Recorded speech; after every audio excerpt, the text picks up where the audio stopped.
I think that's Paul. I think he's an overloaded individual. It makes him such an amazing person. He's just, what's happening in his head is way too much for any person to bear.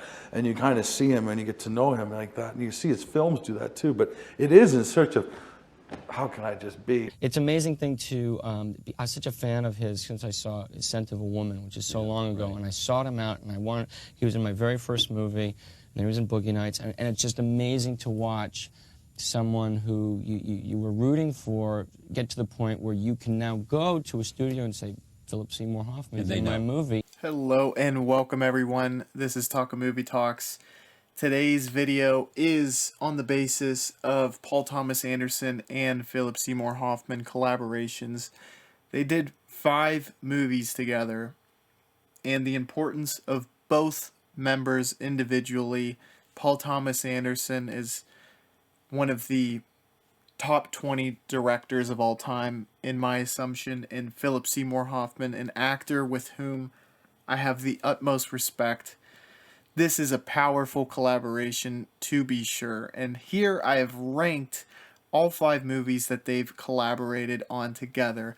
This is a part of a series I've been doing, which I did Jimmy Stewart and Alfred Hitchcock ranked, Laura Dern, David Lynch ranked, Werner Herzog, Klaus Kinski ranked, and have many more videos like this coming up soon. So be sure to subscribe and hit the bell icon to stay posted.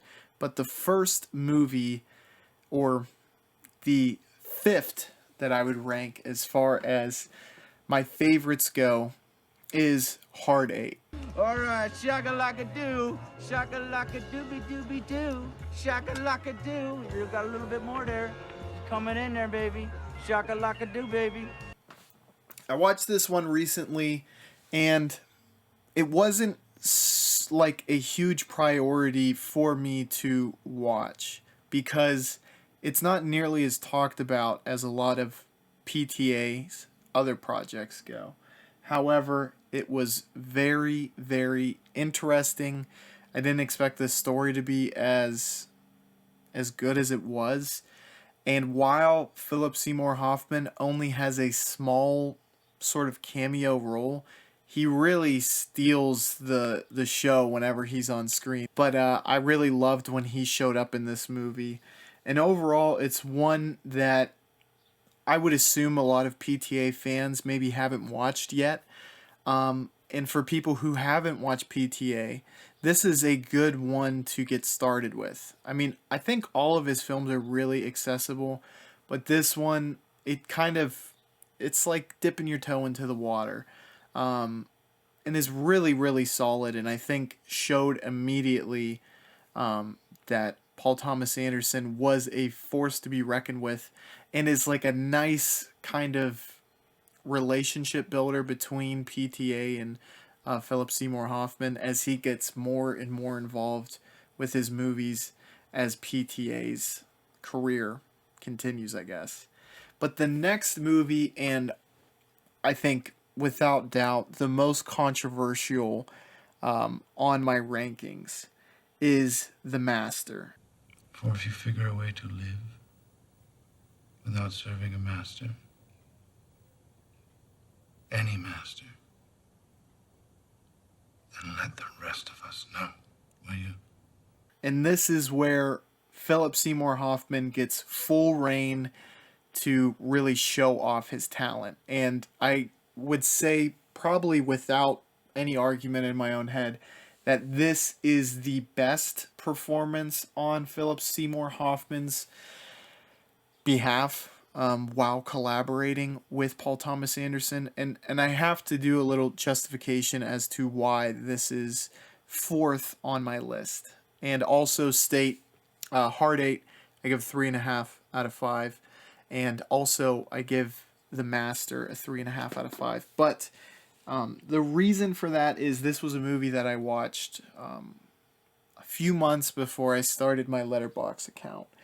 Was rating it kind of based off of memory, and I did very much enjoy The Master, but I didn't have the tug at my heartstrings to rate it maybe a little bit higher, or maybe deservedly higher. And I think that makes this movie the one most ripe for a rewatch, and quite honestly, arguably, has the best kind of standpoint to be higher on this list. With all that being said, it's a very interesting story with a great performance by Joaquin Phoenix, which kind of shows just how great PTA is at having, all of his cast that play a role able to just put on tremendous performances. And, Joaquin almost kind of steals the show from Hoffman, but certainly Hoffman has his day in the spotlight with this film and is really, really great.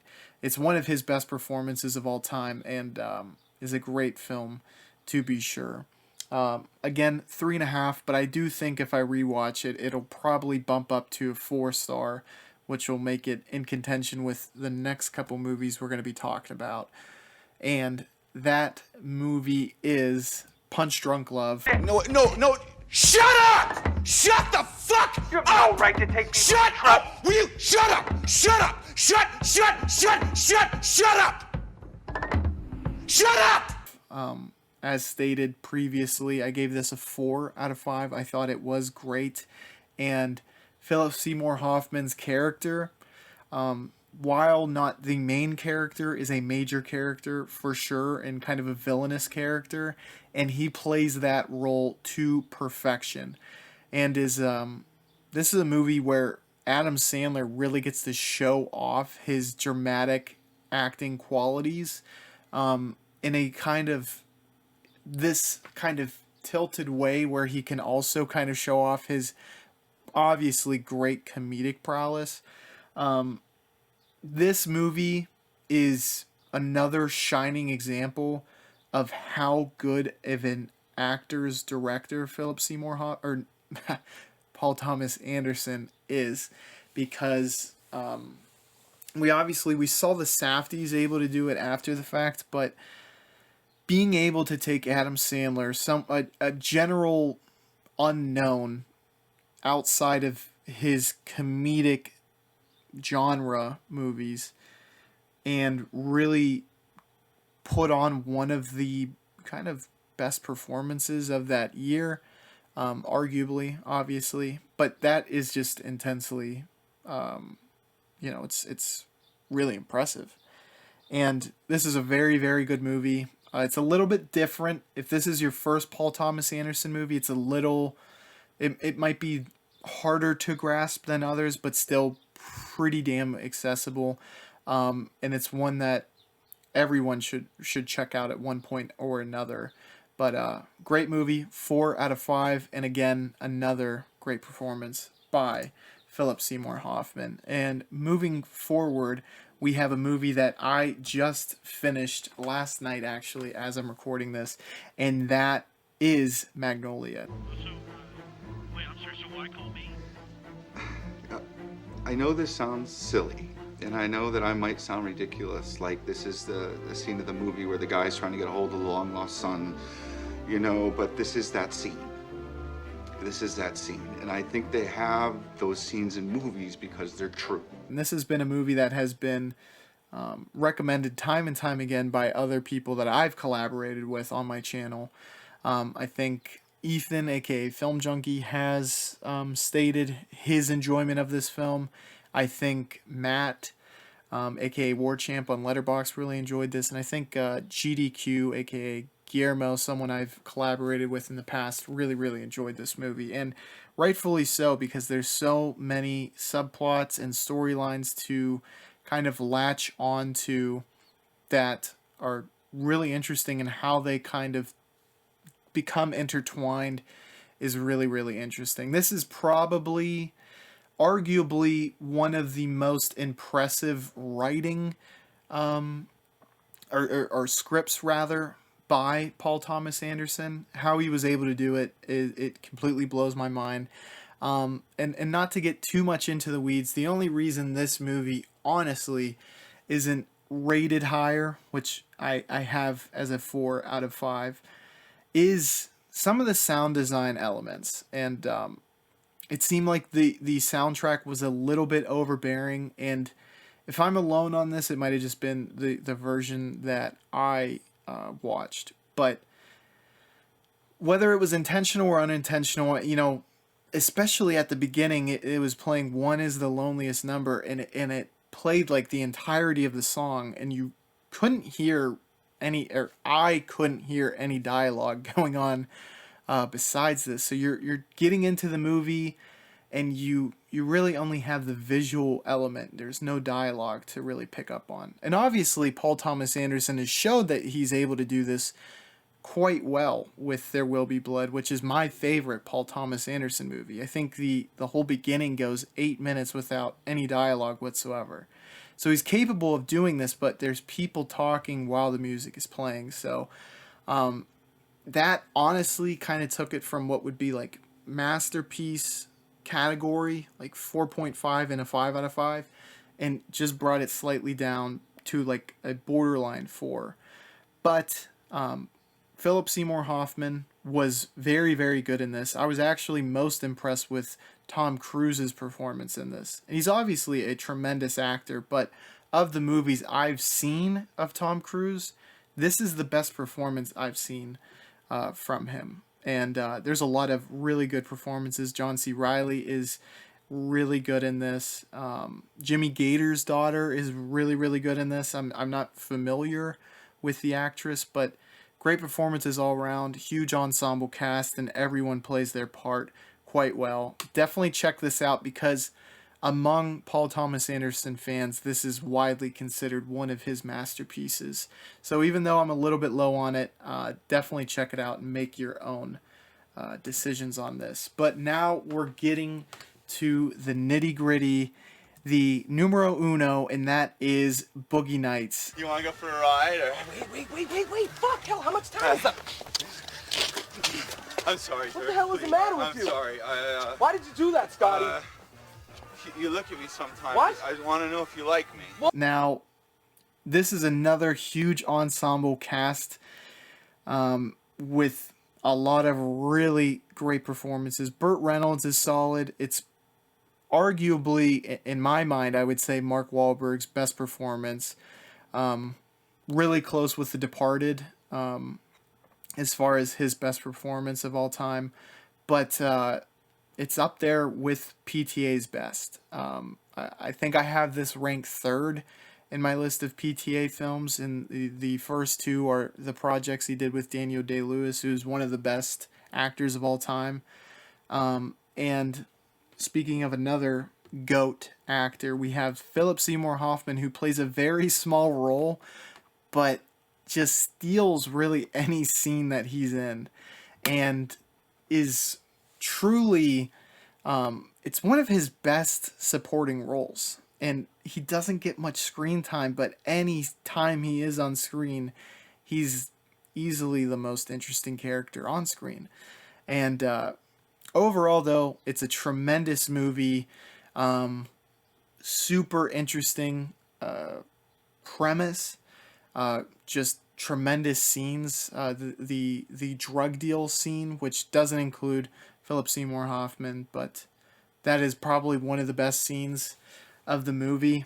But close up there is the scene in which Philip Seymour Hoffman's character tries to kiss Mark Wahlberg's character. But pound for pound, this is one of the best roles in a PTA movie, that's for sure. And I'm talking about Philip Seymour Hoffman's role. And I rank this the number one movie in which PTA collaborated with Philip Seymour Hoffman. I really hope that you enjoyed this list. This was really fun to make, and certainly really fun to watch all these movies. There wasn't a bad movie in the bunch. Hoffman, God rest his soul, rest in peace, is one of the actors that I think a lot of people who, gain familiarity with him start to understand that he really was one of the greatest actors of our time. And they have to be able to enter into the world and realize that the richness of life is all the good and joy and thrill of it, but also all the disappointment, hurt, and heartache of it. And that all of that is what's great. whether it was a supporting role, a leading role, he was the character actor's character actor. And I think a lot of people are going to be inspired by him and want to be half as good as he was, because he was truly dynamic. And the kind of marriage between Philip Seymour Hoffman and Paul Thomas Anderson is a match made in heaven, because Paul Thomas Anderson is perpetually able to get the most out of his actors and has a long list of great actors that he's worked with. But I think you could argue there was no relationship quite as fruitful as these two. Now, obviously, Daniel Day-Lewis made a really strong impact when he worked with Paul Thomas Anderson, but the 5 movies that Hoffman worked with Anderson, you might be able to argue outweigh the 2 that Daniel Day-Lewis worked with Anderson. But that's a debate for another day. I hope you like the video, and if you do, make sure to like the video. And also, I'm interested to hear, comment down below, what are your rankings of Paul Thomas Anderson's filmography? He's a director that I really, really enjoy, and I would be interested to hear if there's any movies you rank highly that I haven't seen yet, or what your favorite is. Also, subscribe to the channel, hit the bell icon next to it so you can stay updated on the new videos I do. I'm going to be doing a lot of videos like this one that I think you'll greatly enjoy, especially if you're a movie fan. And with all that being said, I will catch you on the flippity floop. Bye, y'all. Catch you on the flippity flip. Catch you guys on the flippity flip. Flip. Flippity flip. Really? Okay. See you guys.